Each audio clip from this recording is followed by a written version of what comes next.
Okay, so I'm absolutely new to this hullabaloo they call UPSC. I've heard it's a lot of competition and I like a challenge.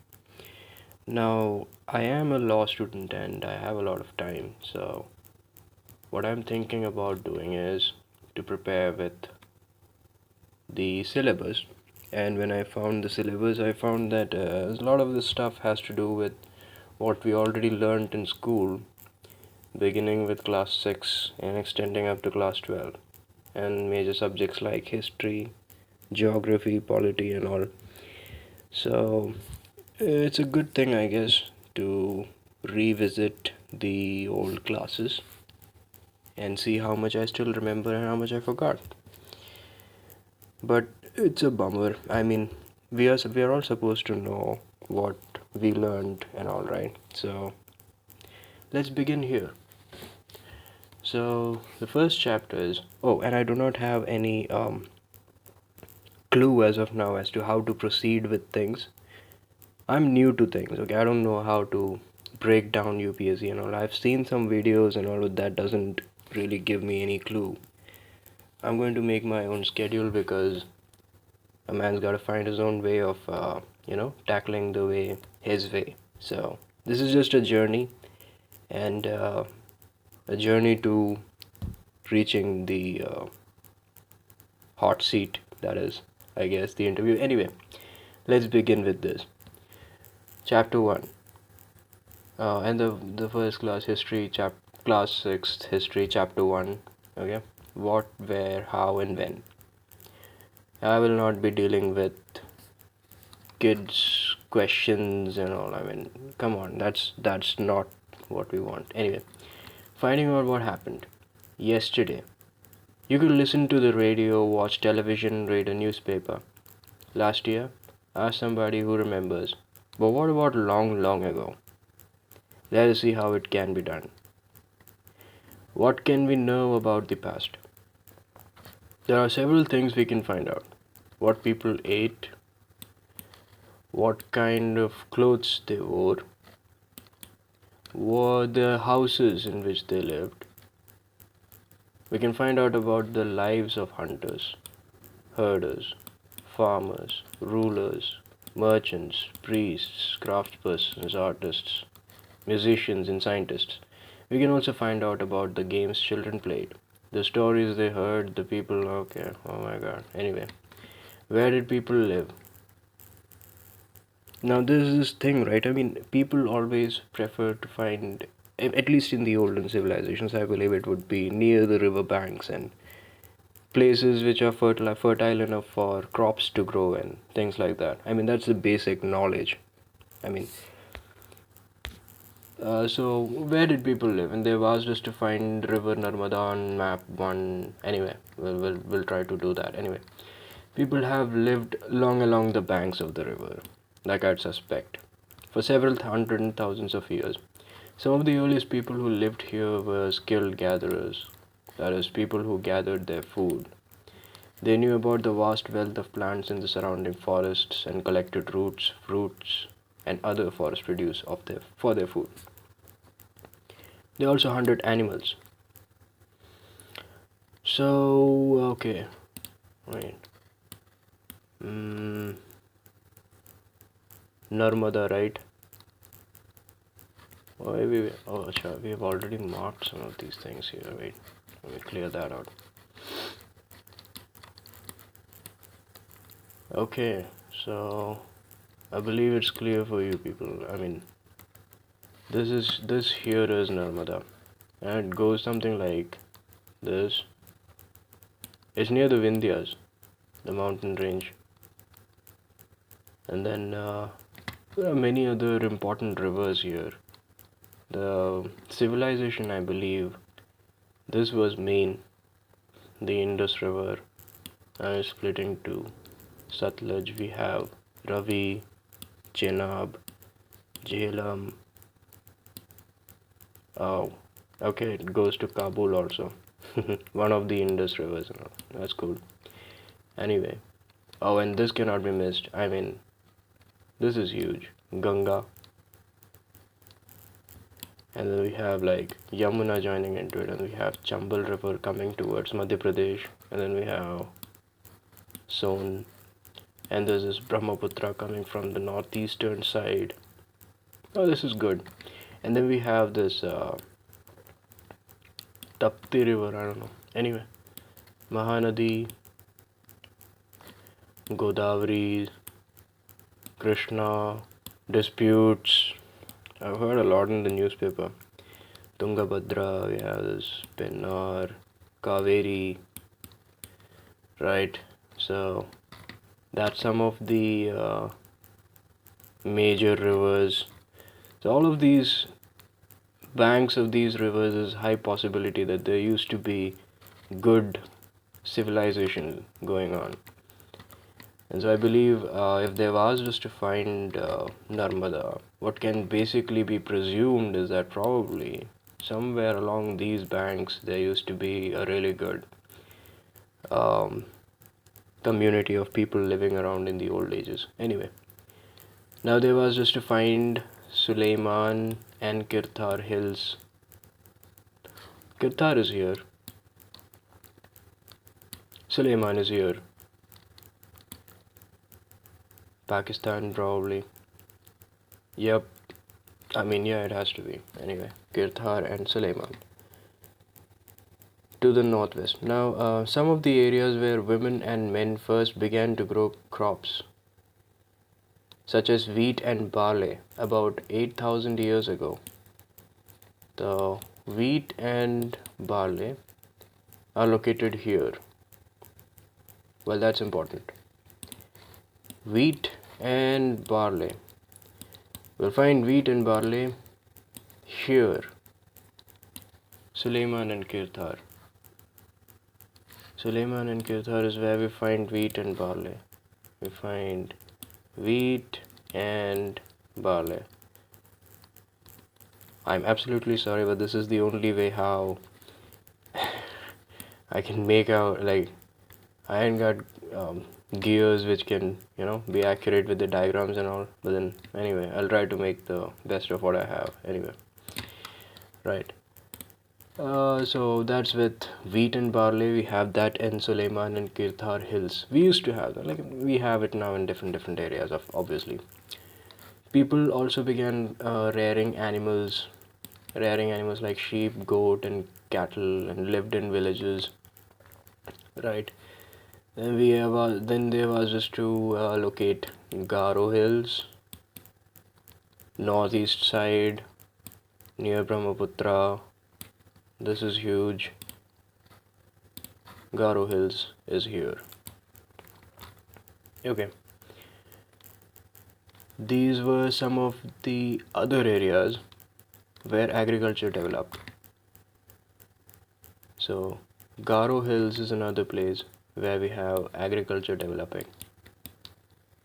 So there are three places now.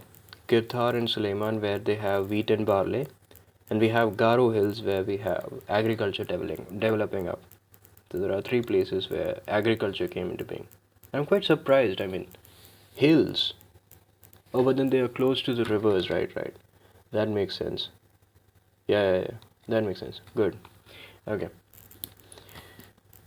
The places where rice was first grown are to the north of the Vindhyas.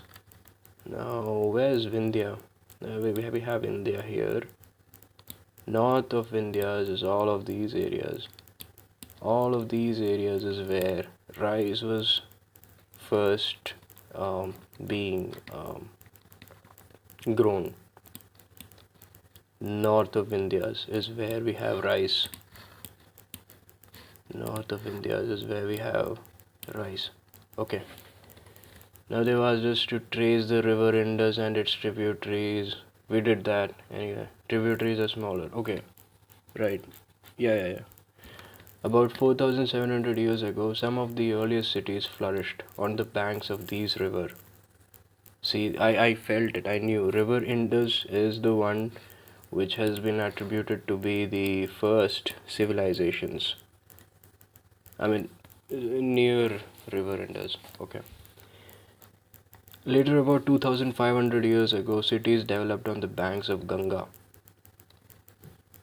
So 4,000 years before we had settlements in River Indus, and after 2,500 years after that, we had settlement in the banks of on the banks of Ganga. Okay, that's good. So it goes here, banks of Ganga goes here. I mean, there's a possibility that they can ask the numbers, like they can subtract 4,700, 2,500 from 4,700 and see how much that number is and all. I mean, it's possible. Well, let's not delve into it. It's just a possibility. Anyway, locate the Ganga and its tributary called the Son. We did that. In ancient times, the area along these rivers to the south of Ganga was known as Magad. Okay. This is good. The area along these rivers to the south of the Ganga was known as Magad. South of Ganga. So we have Ganga here. Let's clear this up a little bit. We have Ganga here. The area south to this, meaning all of these area probably, somewhere here we have Magad. This region here is Magad. That's where I'm not absolutely sure about what I'm saying, but somewhere here is where Magad is. Right. I mean, I can't confirm that. There's a possibility that it's somewhere else, and I don't know. Anyway, we'll check that up. Its rulers were very powerful. Okay. Its rulers were very powerful and set up large kingdoms. Yeah, I've heard it in the stories. Kingdom of Magad. It's huge. Kingdoms were set up in other parts of the country as well. Throughout, people traveled from one part of the subcontinent to another. The hills and the high mountains, including the Himalayas, deserts, rivers, and seas, made journeys dangerous at times, but never impossible. So, men and women moved in search of livelihood, as also to escape from natural disasters like floods or droughts. Sometimes men marched in armies, conquering others' lands. Besides, merchants traveled with caravans or ships, carrying valuable goods from one place to another. Okay, and religious teachers walked from village to village, town to town, stopping to offer instruction and advice on the way. Finally, some people perhaps traveled driven by a spirit of adventure, wanting to discover new and exciting places. All these led to the sharing of ideas between people. Well, this is important. So, travel is what made people share ideas, and it is the sharing of ideas that I believe, brings diversity and brings new culture and development of a know-how about how people live in other communities and other society, and yeah, it gives a lot of ideas. So there's a sharing of idea when people travel across a lot of places. Traveling is key. I mean, traveling.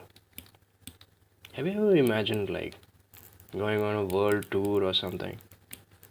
The amount of rich culture you would find in so many different places. I mean, you can imagine these people moving from one place to another. You can only imagine the amount of diversity they bring. I mean, it's a good feeling. Anyway, moving on. Why do people travel nowadays? Look at map 1 once more. Hills, mountains, and seas form the natural frontiers of the subcontinent. Natural frontiers. Obviously, they're yeah. While it was difficult to cross these frontiers, those who wanted could and did scale the mountains and cross the seas. People from across the frontiers also came into the subcontinent and settled here. These movements of people enriched our our cultural traditions. People have shared new ways of carving stones, composing music, and even cooking food over several hundreds of years. See, that's what I'm saying. That brings new ideas, new ways of doing things. It's the sharing that makes all of the difference. Anyway, names of the land. Two of the words we often use for our country are India and Bharat.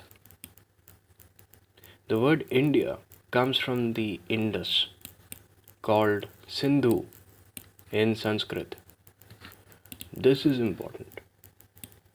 You should be knowing where India and all comes from. Well, I had the clue. India definitely comes from Indus. But the Sindhu thing is new. Sindhu in Sanskrit. That's good. And of course, Bharat. Find Iran and Greece in your atlas. Well, do we have an atlas in this chapter? Nope. So we will not be finding the. Well, you can. I know where it lies. Um, it's recommend like okay. Well, we'll find it.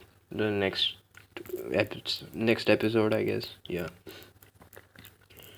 The Iranians and the Greeks, who came through the northwest about 2,500 years ago, and were familiar with the Indus, called it the Hindos or the Indos, and the land to the east of the river was called India. So that's how we got our name. It was because of the Greeks and the Iranians who came. These people are the ones who were responsible for giving us the name India. Not in the whole, but then, wow, that's good. I never realized. I forgot. Iranians and Greeks are responsible for calling us Indians, India. And they gave this earlier name Hindos or Indos because of the river Indus. God knows who gave the name Indus, but Indus is also partly responsible for our name being India. But then, who gave the name Indus? That's a good question, I guess. But there's no end to it. You'd always end up reaching some place. Probably, my best bet would be that Indus was the Greeks and Iranians who gave that name. Probably because they named us India. They got to be the ones who probably named the river Indus. Anyway, let's not delve in. That's a good question. We can look for the answer. The name Bharat was used for a group of people who lived in the northwest and who are mentioned in the Rig Veda, the earliest composition in Sanskrit. So, this is also good. Bharat was the word which was actually written and mentioned in Sanskrit. It was the people who lived in the northwest. Northwestern side would be Gujarat, Rajasthan, and all of those areas. Bharat was the name which was given to those people who lived in the northwestern side of the country, and those who are mentioned in the Rig Veda. Rig Veda is also an important term. I didn't know it was in the Rig Veda. It's in Sanskrit, of course.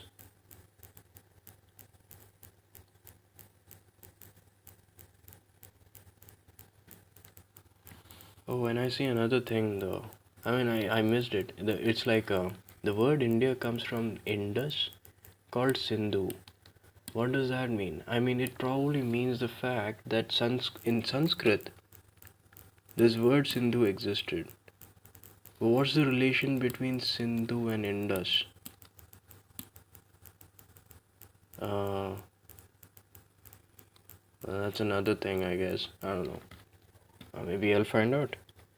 Anyway, So Rig Veda becomes important because people who lived in the northwest and those who the northwestern part of the country and Rig Veda, all of those people who are mentioned in that were the people who resided in the country of Bharat, or that's how Sanskrit defined it. Anyway, later it was used for the country, of course, we all know. Finding out about the past. There are several ways of finding out about the past. One is to search for and read books that were written long ago. These are called manuscripts. This is important. I mean, these are the things which are antique and they have a lot of information because they were written by hand. This comes from the Latin word manu. So, manu is a Latin word meaning hand. Right, that's new information. Manu is a Latin word and its meaning is hand. These were usually written on palm leaves. Well, palm leaves, usually written on palm leaves, or on the specially prepared bark of a tree known as birch, which grows in the Himalayas. It's kind of crazy. I mean, if you wanted to write something, you need to have either a palm leaf or you'd have to travel to Himalayas to get this specially prepared bark of a tree, birch tree, in order to write things like this. I mean, this is written on palm. Now, this is easier anyway. Over the years, many manuscripts were eaten away by insects. I mean, here's a joke, obviously. Some were destroyed, but many have survived, often preserved in temples and monasteries. So that's where we can find some of them. I guess that's what they intend to tell us. Temples and monasteries are one of those places where we can find manuscripts, old ones. These books dealt with all kinds of subjects, religious beliefs and practices, the lives of kings. Well, who is interested in the lives of kings? Some people, of course. Anyway, medicine, science, all of that written into the manuscripts to keep a record of things, though.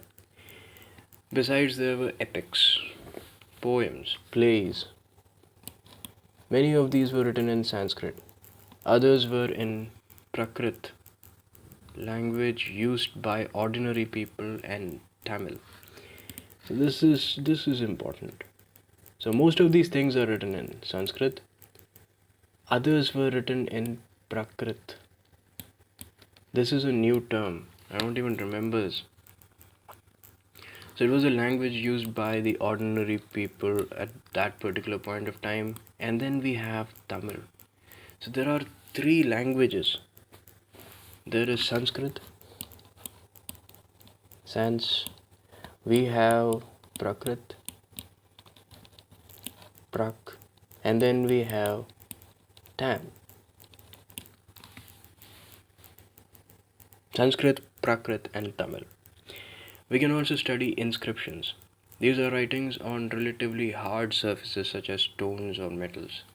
So there's a broader classification now. I mean, so we had manuscripts before. Now we have inscriptions. That's a cool color. I don't like it, but okay. I mean, it's pink. Let's not delve into that subject anyway. Inscription. I'm gonna change this. Wait. Let's make it blue. Inscriptions.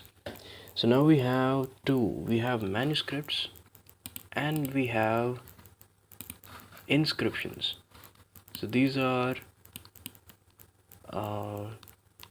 two different forms. Probably. Wait. One is to search for and read books that were written long ago. These are called manuscripts because they were written by hand. Because they were written by hands. The other thing. Manuscript on palm leaves. This was usually written on palm leaves and other things, okay? We can also study inscriptions. These are writings on relatively harder surface, such as stone or metal. Well, here's a bummer though. We learned manuscript was something which was written by hand, right? So, I mean, technically, technically speaking, inscriptions got to be the same as manuscripts because it was also written by hand. The only difference between manuscripts and inscription here is that manuscripts were usually written on palm leaves and that specially prepared bark of tree known as birch from Himalayas, and inscriptions are written on a harder surface. So that's the only difference between the two. Technically, inscriptions are also manuscripts, but I cannot clarify that thing. That's according to the book. Anyway, sometimes kings got their orders inscribed. So kings got their orders inscribed so that people could see, read, and obey. It's more durable that way. I mean, if it's written on a tablet, nobody can nobody can destroy that thing. I mean, it's a record, it's like a permanent record. Anyway, there are other kinds of inscriptions as well, where men and women, including kings and queens, recorded what they did. For example, kings often kept records of victories in battle. Hmm. Records of victories in battle used to be in this kind of thing. That's good. Okay.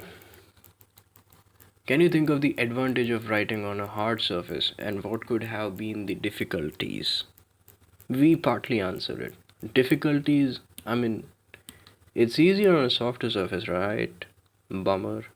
Anyway, there were many other things that were made and used in the past. Those who study these objects are called archaeologists.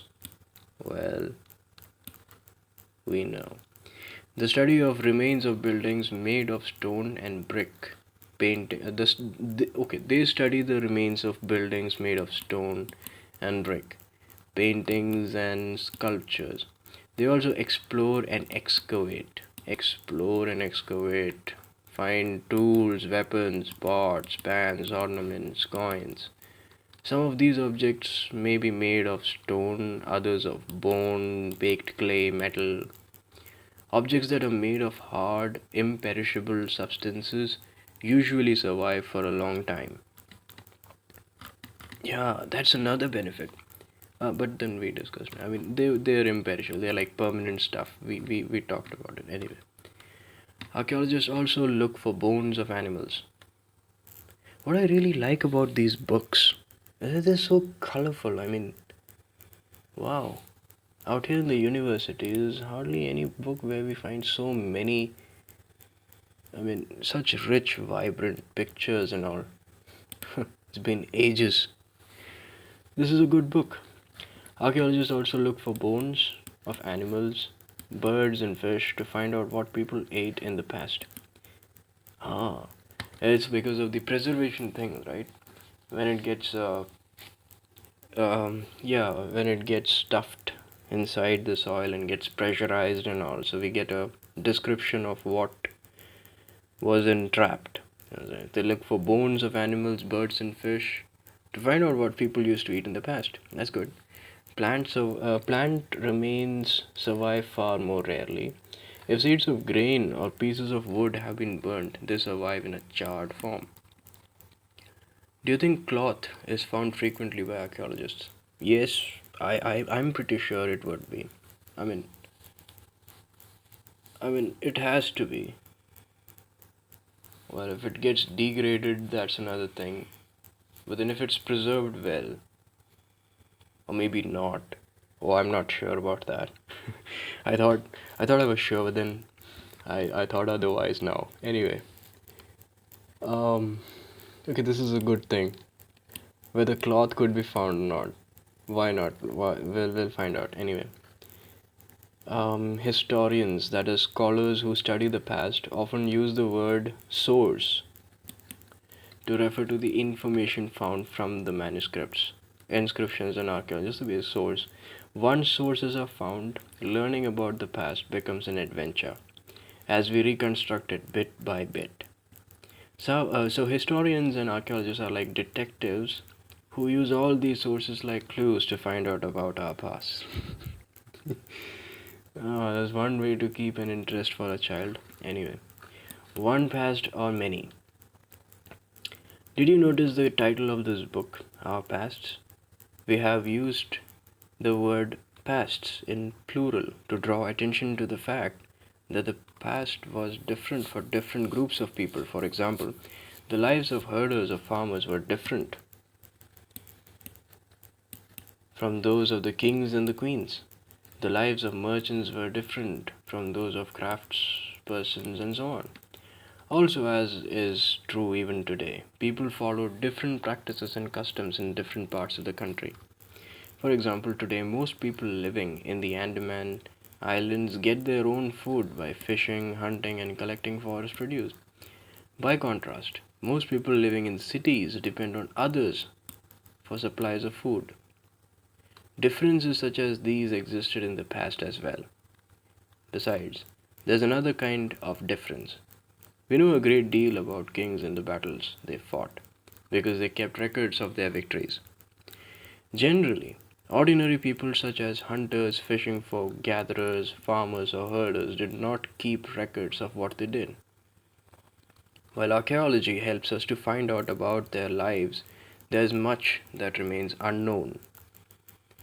So, records were kept of things that were important. I mean, things done by kings and queen would be obviously something like those things which are done not in a regular manner, maybe even in regular manners, but it's something which is possible for them to do, and therefore kings and queens, their records are easily accessible. But think about the ordinary folks, hunters, fishing folks, gatherers, farmers.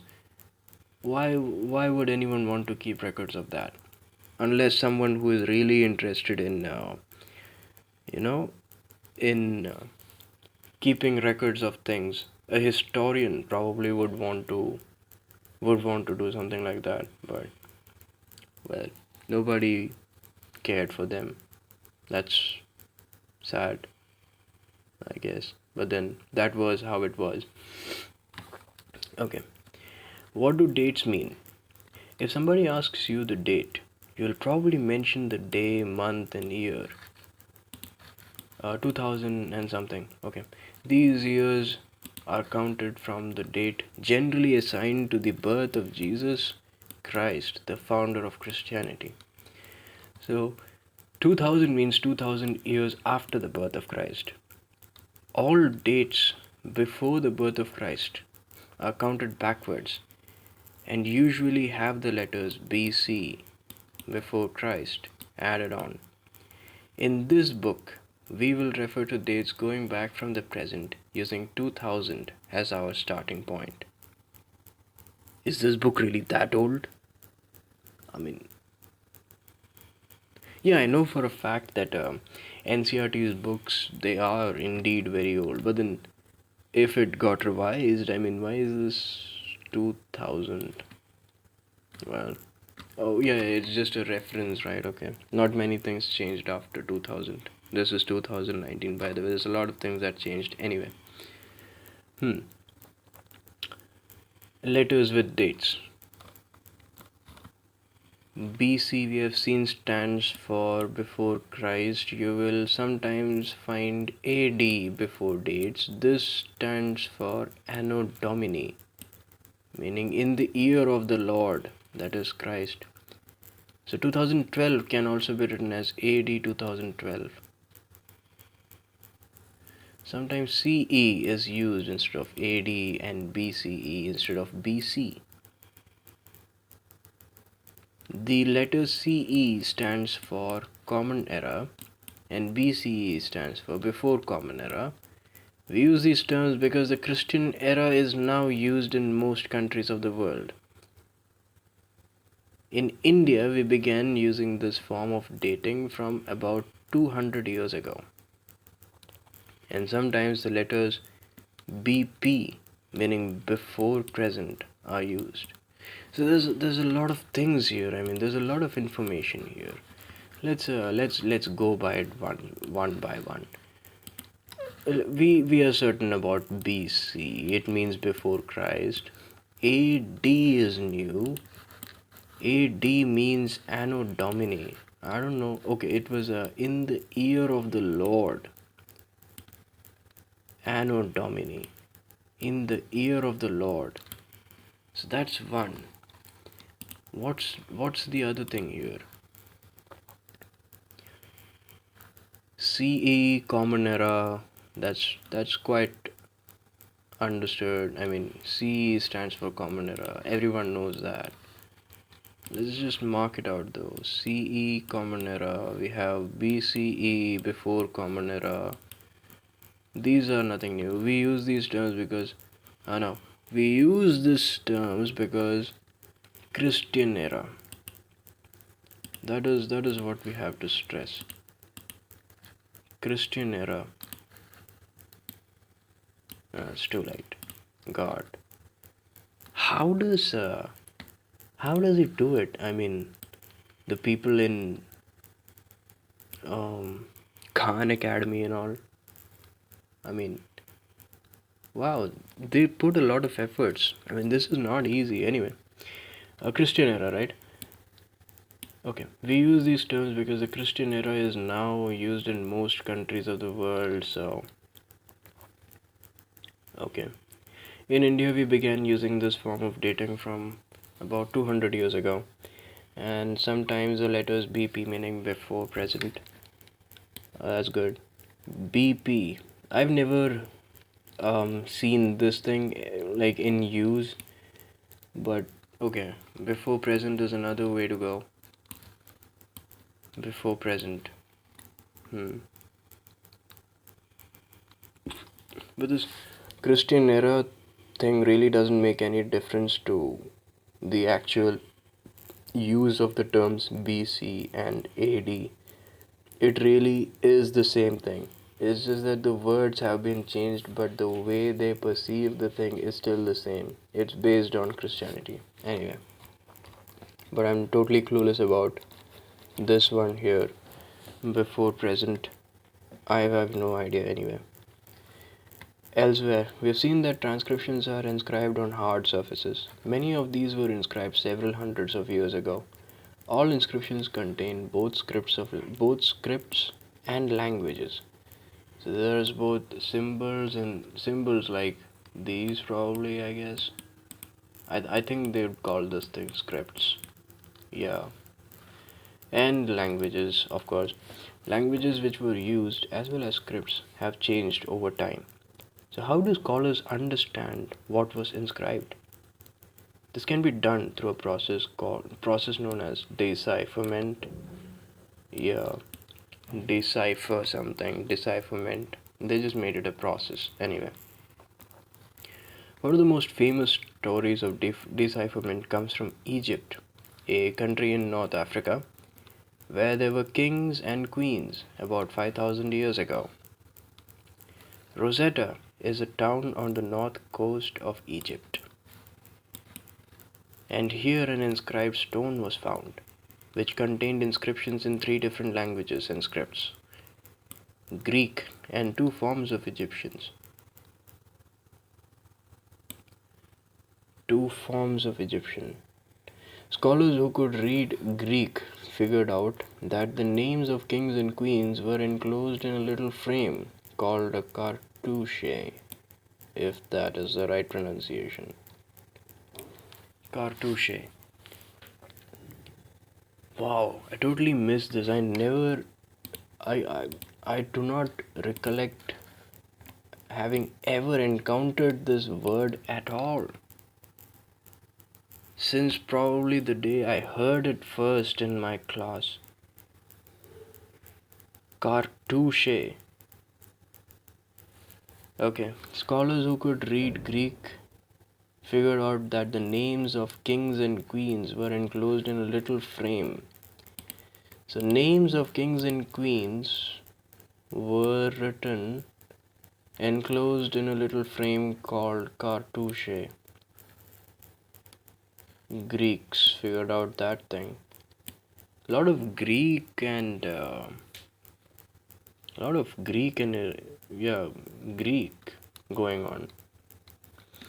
They then placed the Greek and the Egyptian signs side by side and identified the sounds for which the Egyptian letters stood.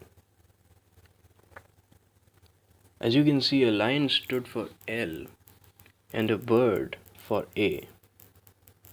Once they knew what the letters stood for, they could read other inscriptions as well. Yeah, so that's how they decipher it. I won't be going through the questions. I mean, we've we've gone through the whole chapter, and I'm pretty sure we've done a good analysis of the whole thing. We have a lot of questions, which which we'll obviously not do now. I mean, we were what, 41 minutes now? Wow, that's too much. Anyway, let's look at this. This is good. I mean, deciphering can be fun. It could be tiring also. Well, anyway, so that's about this chapter. Let's go through it all once. Just a little conclusion and all, you know. What was Rashida's question anyway? Rashida sat reading the newspaper. Suddenly her eyes fell on a small headline. 100 years ago? How, she wondered. Could anyone know what had happened so many years ago? Well, bogus, no point. Good thing we didn't. Well, we did go through it now. Anyway, so we found out what people ate, clothes. We had a live look into the hunters, herders' life, priests, and all that. Okay. Oh, we went through Narmada. We found that out. I mean, yeah, skill gatherers there. Um, and yeah, Sulaiman and Kirdar Hills. Wheat and barley grown here in Kirthar and Sulaiman. Garo Hills, one of those places where agriculture first came. Narmada is here, where, yeah, near the Vindhyas, right at the center. Can't miss that. And then, what else? Oh, there's another thing, right? There's like 8,000 years ago is when wheat and barley came into picture. So this is like 8,000 years ago. Damn. I mean, wheat and barley is old. Very old. 8,000 years old. Okay. That's good. Then we came into these things, north of India's, places where rice. Yeah, places north of India's is where the places of these areas, like, I figured out, like, this is where rice came into picture. These areas are where, oh wow, that's another thing. I mean, this is the area known as Magad, right? According to what the book says. And there were large, powerful kingdoms here. People used to probably eat rice in this area. I mean, a lot of them would. People here would prefer wheat and barley. That's good discovery. Anyway, what else? River Indus, first civilizations and all. 2,500 years after that, we had people coming up into the banks of Ganga, area near Bagad, and then large kingdoms and all. Sharing of ideas between people brings cultural diversity into picture and all of that. This is good. Sharing is good. And natural frontiers. India has sea and mountains, so we are pretty safe. So people who want to travel would obviously climb and all that. Yeah, cool. And the name India, pretty important. India and Bharat, Bharat in Sanskrit, northwestern part here. We saw that Bharat northwest, and then Indus from Sindhu, Sanskrit, and Greeks and Iranians who came. They gave Hindus and Indus. Anyway, India comes from there. Greeks and Iranian. Bharat is totally Sanskrit. Anyway, and Bharat thing is also Rig Veda is also important. I mean, people. Veda is important. God damn. Okay. What else? We learned about manuscripts and inscriptions. I mean, that's how we find about the past, what people used to do. It's a record. So, manuscripts and inscriptions, two different things. Not the same, not thinking technically. Manuscripts are the ones that are handwritten. Both are handwritten, but the meaning, of course, that's what makes all of the difference between manuscripts and inscription. Manuscripts are written on palm leaves and that specially prepared bark of a tree known as birch found in Himalaya, and inscription is hard surfaces. So that's the difference. And then kings and queens, victories in battles, recorded things which they used to, and the laws and orders that were formed, basically to have a permanent record of stuff. That's what they use these stone tablets and things like that for, and palm leaves and all would be for simpler purposes, I guess. Anyway, archaeologists, no, not delving into that. Then we came here, they look for bones and fishes and animals and whatever to find out what people used to eat and all. Okay, they find the source. Yeah, so one past or many past, kings and queens, we had that information. Craftsperson, we did not have. Well, we did have, but that was really very little. And what else did we see? Oh, and then we come to this part. I mean, AD means Anno Domini, in the year of the Lord. It is not after death. Or is it? What does the word Anno Domini mean? I guess. Yeah, in the year of the Lord. In the year of the Lord does not probably mean his death. So, I mean, I don't know. Maybe we'll find out. We'll find out. Okay. See Common Era, we see before Common Era, before Christian Era. So there's no particular difference between the two. And then we looked at BP. I've never seen this word before. In use, that is. I knew there are many, but I've never seen this thing in use. Anyway. And then we learned about people how they decipher things. This is how they decipher.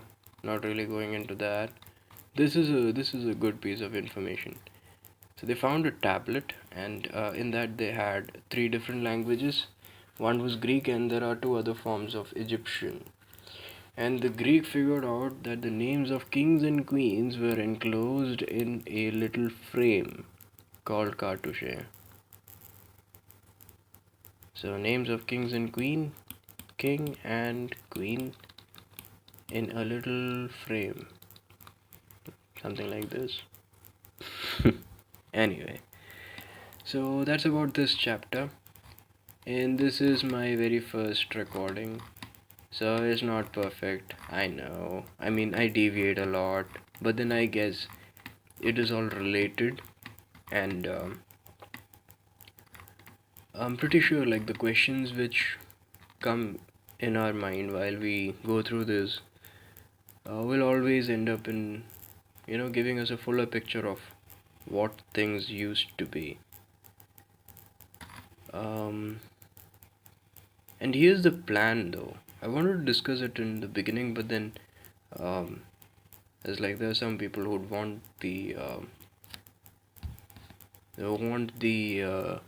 chapter itself, so I didn't keep the introduction long, hopefully. But this is the plan, however. What I'm intending to do is that I want to go through all of the chapters that are there, and which is like very important. I'm not in the terms of importance, but in the term of what needs to be known, since we all came through this stage, and we're supposed to know all of these things. And I found things which are still which I probably missed.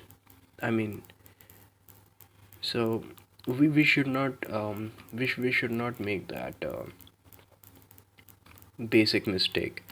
So once I cover up with all of the chapters in class 6th, 7, 8, 9, 10, 11, 12, there's a long way to go.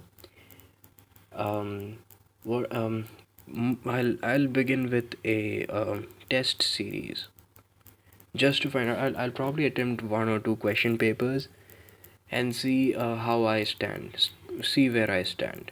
I mean, if things are mostly from the school books, then then the rest of the part would be the newspaper and what goes on in the world, right? So that's the plan.